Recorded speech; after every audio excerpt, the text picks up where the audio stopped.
a 22mm socket, we'll go ahead and remove the lug nuts.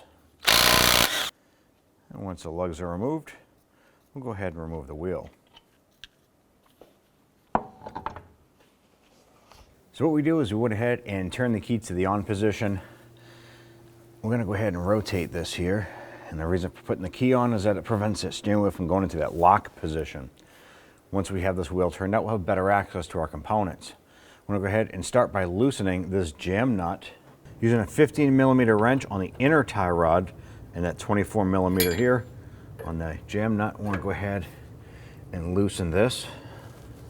We just want to go ahead and loosen this nut, the jam nut. Using a 21mm socket, we want to go ahead and loosen this outer tie rod nut. Just thread that on a couple threads there. Now I'm going to go ahead and lightly tap the ball joint stud up top here.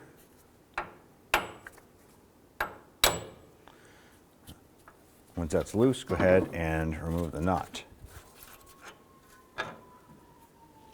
Now what we want to do is we're going to start to rotate this outer tie rod off counterclockwise, counting the revolutions it takes to get this removed from the inner tie rod.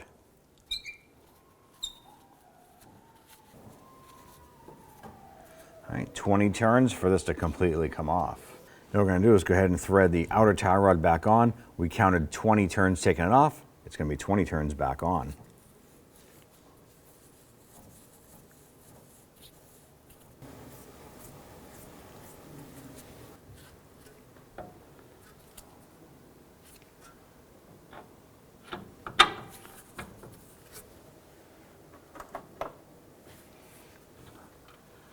Take the supplied nut and thread that on. Using a 22mm socket, we want to go ahead and snug down this bolt or the nut.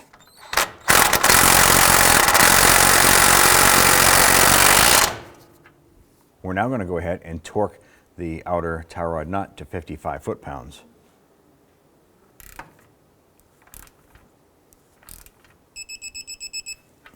Now you want to go ahead and, if you have the ability, torque the jam nut to 37 foot-pounds.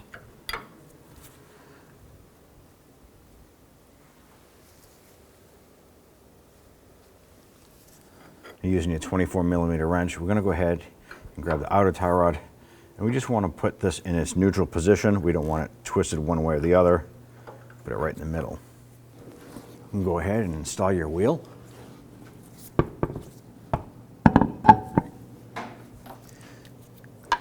Get a lug nut started by hand.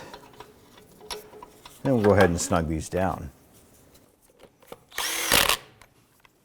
We're now going to go ahead and torque the wheels to 135 foot-pounds.